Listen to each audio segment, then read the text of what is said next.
তুমি যখন আমি আল্লাহকে গালি দাও, আমি আল্লাহ চাইলে সাথে সাথে তোমার কাছ থেকে প্রতিশোধ নিতে পারতাম, কিন্তু বান্দা আমি আল্লাহ প্রতিশোধ নেই না। কারণ আমি আল্লাহ তো দুনিয়াটা পরীক্ষার হল বানাইলাম। এরে বান্দা, আল্লাহ রাব্বুল আলামিন বলে, বান্দা এটা হলো পরীক্ষার হল। আমরা দুনিয়ার মধ্যে পরীক্ষা দেই, যখন পরীক্ষার্থী খাতার মধ্যে লেখে যা ইচ্ছা তাই কিন্তু লেখে, যারা পাহারাদার তারা কিন্তু কিছু বলে না। কেন বলে না? যদি বলে দেয় তাহলে তো পরীক্ষা শেষ। আপনি যদি ভালো করে খাতার মধ্যে লেখেন তাহলে তো আপনার নাম্বার ভালো হবে, আর আপনি যদি ভালো করে না লেখেন তাহলে আপনার রেজাল্ট খারাপ হবে।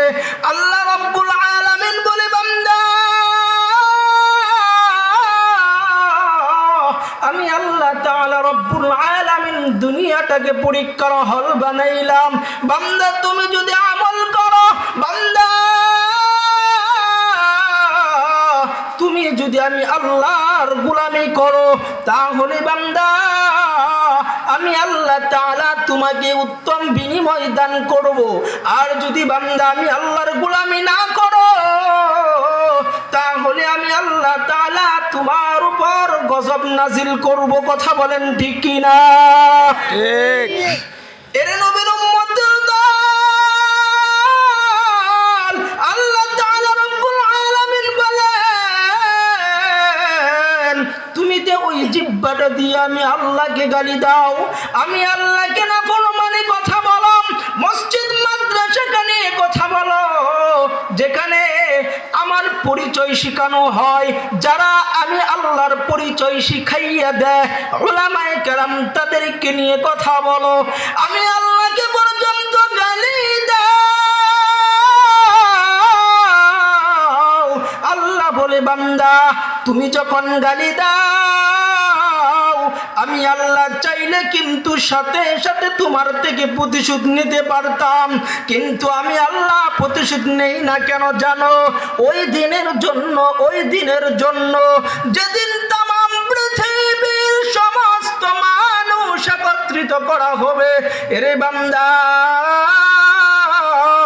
আল্লাহ বলে ওই দিন তোমার কাছ থেকে হিসাব নিব, ওই দিন তোমার আমলনামা আমি দেখব।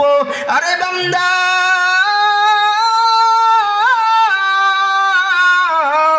আমার নবী কি বলে জানেননি? আমার নবী বলে, উম্মত তোমরা মনে করতেছো তোমরা দুনিয়ার মধ্যে যা কিছু করতেছো এগুলো আমি নবী দেখব না। আমার নবী বলে, তোমরা যখন সিরিয়ালে দাঁড়াইয়া যাবা, আমি আমার উম্মতদেরকে রেখে বলবো, এরে আমার উম্মত, যে উম্মতের জন্য আমি রক্ত জড়িয়েছি, যে উম্মতের জন্য আমি কাফের বেঈমানের হাতে মায়ের খেয়েছি, এরে উম্মত তোমার আমলনামাটা দেখাও। এরে নবীর উম্মতের দল, আমার নবী যখন আপনার আমলনামাগুলো দেখবে, আর আমলনামাগুলো দেখে নবী বলবে, এরে উম্মত, এরে উম্মত, তোর এই আমলের জন্য কি আমি নবী দান মুবারক শহীদ করেছিলাম?